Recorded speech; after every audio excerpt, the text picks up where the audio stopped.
500 টাকা দেবেন? সকাল থেকে কিছু খাইনি। কাজ করতে পারস না? কাজ আপনি দিবেন?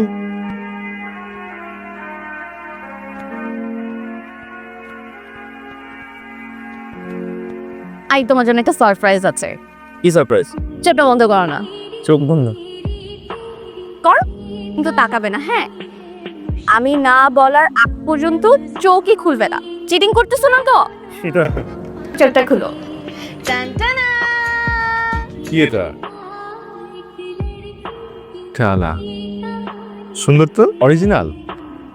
এবি বলেছিলাম না তোমার জন্মদিনে তোমার জন্য একটা সারপ্রাইজ আছে। রঞ্জু এই ঘড়িটা পরবে না, কেন পড়বে না?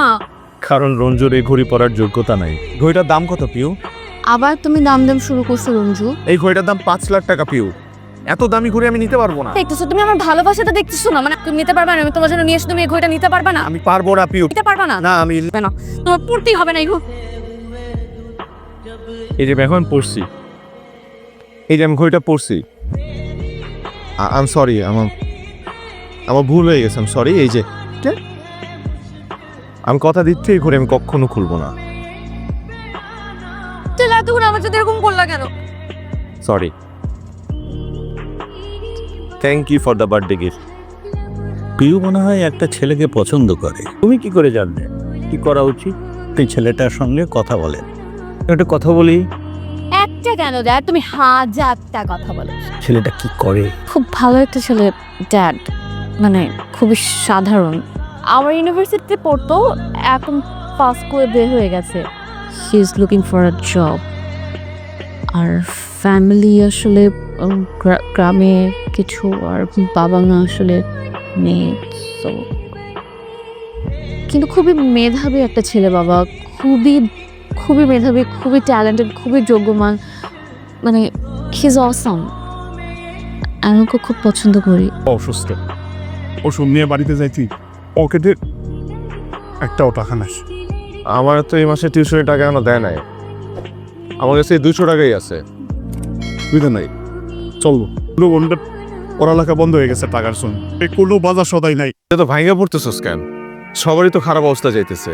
এমনি আর কতদিন চলবো বুঝতেছি। আল্লাহ ভরসা, তুই ঘরে যা। কিসের কার্ড? তোমার চাকরি হয়ে গেছে কাঞ্চনা। এই কার্ডটা দেখতে পাচ্ছ না? মামা তোমার জন্য একটা ইন্টারভিউ সেট করছেন। মামার এই কার্ডটা দিবার তোমার চাকরি হয়ে যাবে। আর ও আমার যোগ্যতা দেখবে না?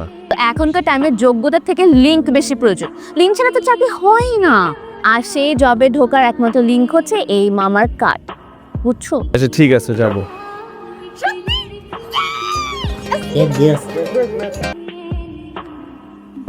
রঞ্জু, শুনছিস কিছু? কি? গতকাল রাতে রনি সুইসাইড করতে নিছিল। হাই হাই, তারপর কেন কি হয়েছে? আরে ওই যে বাসা ভাড়া দিতে পারে না, এর লোকে বাইরে এলো নাকি ওরে মারছে। তুই এই কথা আমার আগে বলবি না। রঞ্জু, আমার কথাটা শোনো প্লিজ। পিউ, আমার কথাটা শোনো। কেন শুনবো? কি শুনবো?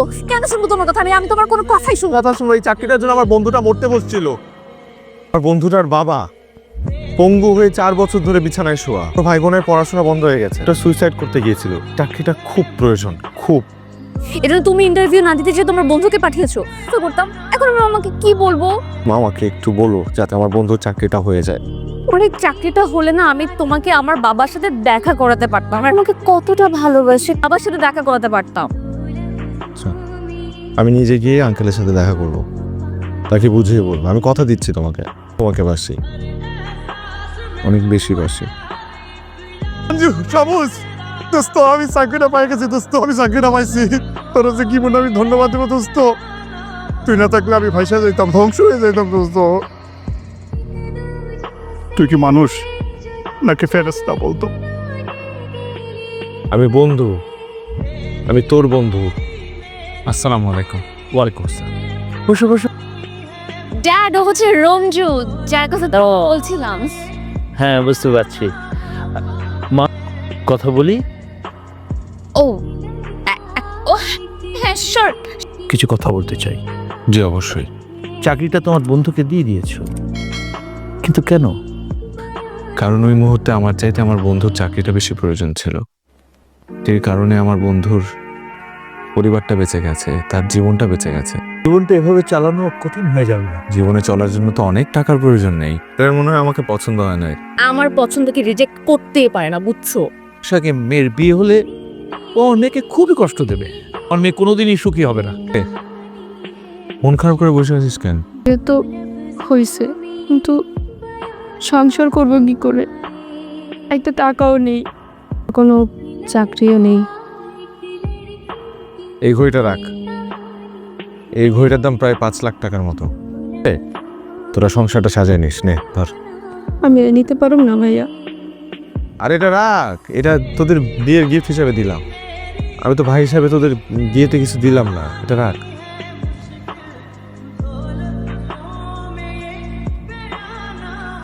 তোমার এই উপকার আমি কোনোদিনই শোধ করতে পারব না ভাইয়া। তুমি তোমার এই বোনের একটু দোয়া করে দাও ভাইয়া।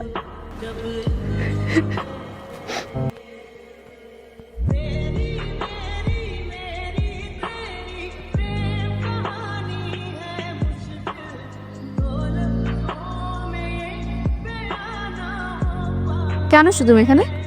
আমার বাসায় কেন আসছো? 6-7 দিন যাবত তুমি আমার ফোন ধরতেছ। তুমি ধরতেছি না, কেন ধরবো? তোমার ফোন কেন ধরতে হবে? কে তুমি? মানে না কি বলতেছি না, ঘড়ি কই? হ্যাঁ এই কই, হাতের মধ্যে ঘড়ি নেই তো। কই? বলতে পারছ না? হ্যাঁ এই তুই আমার সাথে চিকিং করছিস কেন? তুই আমার নাকের পিছনে টিকে বলে বসছিস। এই কি করছিস? আমি ঘর বেঁচে গেছি।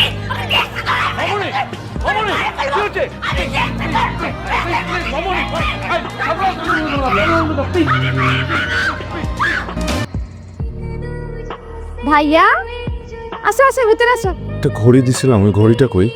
এবারে আমরা 3 লাখ টাকা পাইছি, এই বাসা নিছি আর নতুন একটা দোকান দিছি। কার কাছে বিক্রি করছিস? আপনি যে ঘড়িটা পরে আছেন, এই ঘড়িটা আসলে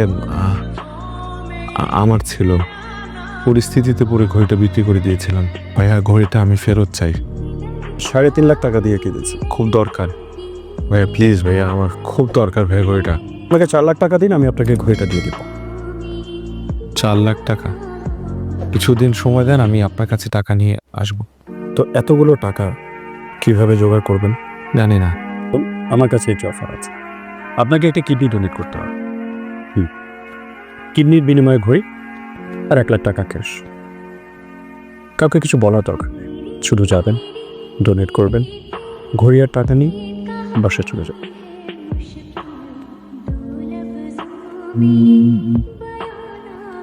কিডনি দেওয়ার পর থেকে আমার অবস্থা খুব খারাপ। আপনার আগে ঘড়ি চাইলেন, ঘড়ি দিয়ে দিলাম। টাকা পয়সা কিছুই চাইলেন না। এখন আর টাকা পয়সা চাইলে লাভ হবে নাকি ভাই? কিছু জানো নেই কেন? সবুজ ভাই কিছু না করে তো কিছুই জানতাম না। আর বোন আমারই কো, নিজে খুব অপরাধী মনে হইতেছে। তোমার ঘড়িটা নিতে গেলাম, ঘড়িটা ফেরত আনতে যাই আজকে তোমার কিডনি দিয়ে দিছ। ভাবতেছিস কেন? নাই, কপালে ছিল। এখন শুধু এই ঘড়িটা ফেরত দিয়ে আমার নিজের দায় মুক্ত করতে হবে। তুই গিয়ে ঘড়িটা দিয়ে আয়। কি ব্যাপার? আরে গেটের সামনে দাঁড়ায় আছেন কেন? তুই এখানে মানে তুই আমার বাসায় অ্যাড্রেস পাইলি কোত্থেকে? আই তুই তোর দোস্তকে আমি এত পরিমাণ খুঁজছি, মেসেজে কতবার গেছি। ইউ দেখো কাকে নিয়ে আসছি।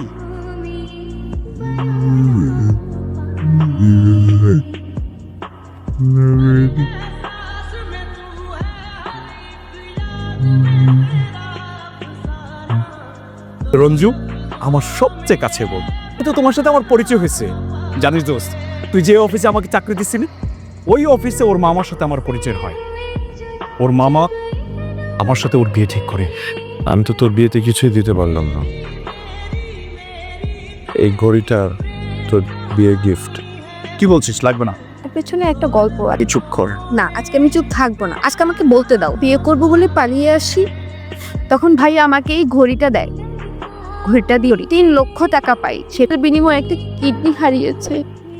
দোস্ত এটা ভাইয়া ওনার গার্লফ্রেন্ড দিয়েছিল। ওনার গার্লফ্রেন্ড ওনাকে ভুল বুঝে খুব অপমান করে, আর ঘড়িটা ফিরিয়ে আনার জন্য ভাইয়া তার একটা কিডনি বিক্রি করে দেয়। এটা এত নিষ্ঠুর। মেয়েটা কি? ওর অ্যাড্রেস ভালোবাসার মানুষ কখনো নিশ্চয় হতে পারে না। বুঝে ঢোকে গেছে, এই ঘড়ি কিন্তু জেমস বন্ড পড়েছিল। থাকিস, আসি।